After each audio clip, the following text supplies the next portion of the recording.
Why does the number on your meter seem to have a mind of its own the moment the sun goes down? You do everything right all day. You watch your carbs at lunch, you take your walk, you take your pill right on schedule, and then you wake up, and there it is, high again, like none of yesterday mattered at all. I'm Frank. I'm 83, and I asked myself that question for longer than I'd like to admit.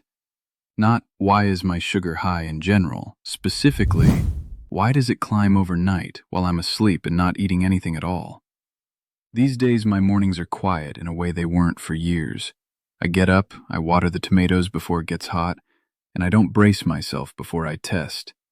That bracing, that little flinch before you look at the number, I don't do that anymore. But for a long stretch of my late 70s, that flinch was part of my morning as sure as the coffee. I'd done the arithmetic so many times it stopped feeling like problem solving and started feeling like punishment. Cut this, add that, walk more, still the same climb. A viewer wrote to me once, "My fasting number goes up from 150 to 200 by noon no matter what I do." And I understood that sentence in my bones, because mine did something close to the same thing. Underneath the frustration, if I'm honest, was something heavier. A fear that my body had quietly stopped cooperating with me, that whatever partnership I used to have with it, the one where effort produced results, had ended without telling me. That's a lonely thought to have at 80, and lonelier still when the people who'd understand best are fewer every year. I tried the usual advice first because I wanted to believe it would be enough. I cut my portions smaller. I switched my evening snack from crackers to nuts. I moved my walk to right after dinner instead of an hour later. Each change felt reasonable, and each one, on its own, moved the needle so little I couldn't tell if it was the change or just a good day. That's a hard place to be, doing the responsible thing over and over and getting nothing back that you can point to and say, that worked. My doctor was good to me, but she had 8 minutes twice a year. 8 minutes gets you a prescription adjustment. It doesn't get you an explanation for what happens between midnight and sunrise, which is exactly when the real trouble was happening. So I went and found the explanation myself, and it changed how I saw the whole problem. Here's what researchers who study aging and metabolism have documented. Your liver releases stored sugar overnight on its own schedule to keep your brain fed until breakfast. That's normal function, not a mistake. But as insulin resistance increases, which tends to happen more with age, that overnight release gets bigger and clearing it gets slower. The two combine, and you wake up to a number that has almost nothing to do with what you ate the night before. It's called the dawn phenomenon, and once I understood it, I stopped blaming my dinner for something my liver was doing on its own timetable at 3 in the morning. That reframing mattered to me more than I expected, but understanding the mechanism didn't lower my number by itself. Knowing why the fire started doesn't put it out. I needed something that actually addressed the hours my liver was working unsupervised. You do everything right. You eat clean, you take your pills, and the next morning that number is still too high. I know that frustration. I lived it for years. They never tell you about the morning rise, your sugar climbing while you sleep, no matter what you did the day before. You wake up, you test, and it feels like the work didn't count, like you're stuck depending on more and getting nowhere. I was done feeling powerless. I didn't want to throw out my doctor's plan. I wanted something natural and simple I could add to it, something that finally moved that morning number. I'll walk you through what changed it for me, and the natural support I add every day is in the free presentation linked below. The change that finally moved things for me was almost too plain to believe.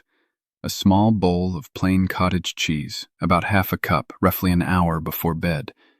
Cottage cheese is mostly casein, a slow-digesting protein that researchers studying overnight metabolism have documented releases amino acids gradually over several hours rather than all at once.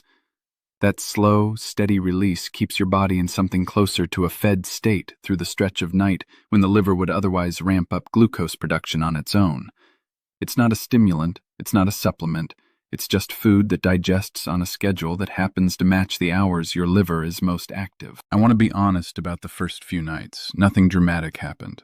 It took close to 2 weeks before I noticed my morning numbers clustering lower, and more importantly, clustering more consistently. Consistency was the real tell. My numbers stopped swinging 30 points for reasons I couldn't explain and started sitting in a tighter, more predictable range. I mention that because I still test most mornings now, mostly out of habit rather than dread. I drove myself 2 hours to visit my brother last month without a second thought about the trip. I split wood most weekends in the fall, same as I have for years, and my hands don't shake the way they used to when I'd skipped sleep the night before. That kind of steadiness, morning after morning, was worth more to me than any single low reading ever was. A number that behaves the same way twice is a number you can plan a day around. A number that swings for no reason is a number that runs your life instead of the other way around. But one bowl of anything rarely works in isolation, and I don't want to oversell it. What held the change in place was pairing it with 2 other small habits. First, a short walk after dinner. Not a workout, just 10 minutes to the end of the block and back, because researchers studying muscle physiology have documented that movement pulls glucose out of the bloodstream through a pathway that works independent of insulin entirely, almost like opening a second door for sugar to leave through.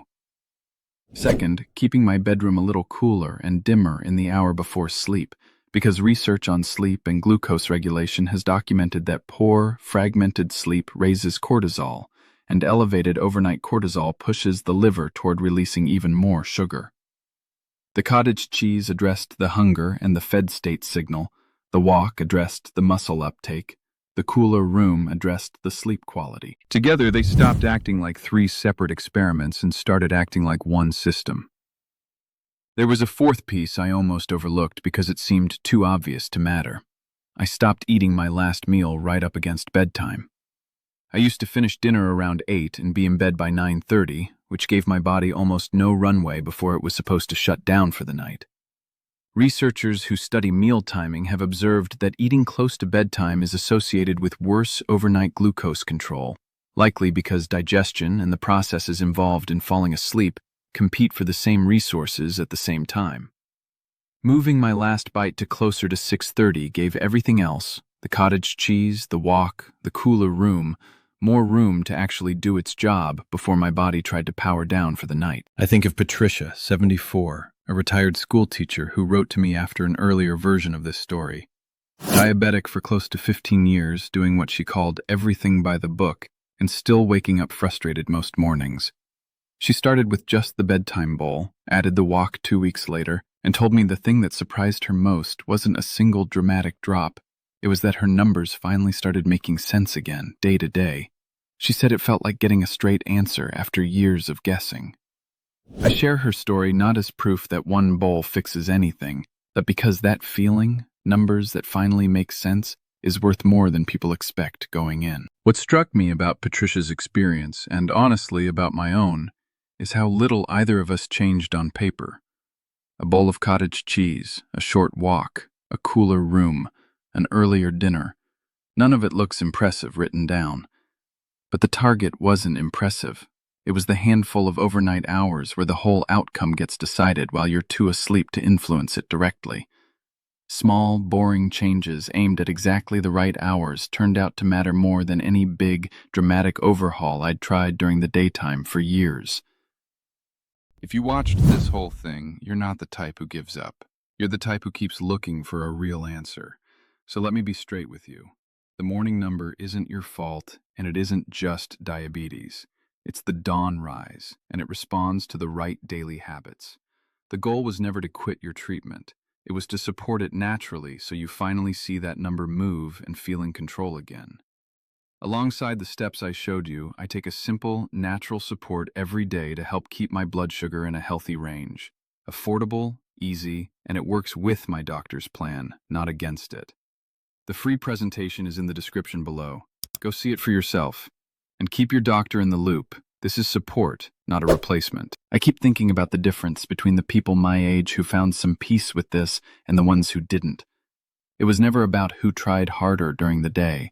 It was about who finally paid attention to the hours nobody was watching, the ones between the last bite of dinner and the first light of morning, when the whole outcome gets decided while you're asleep and can't argue with it. Always talk with your doctor before changing your medication or your routine.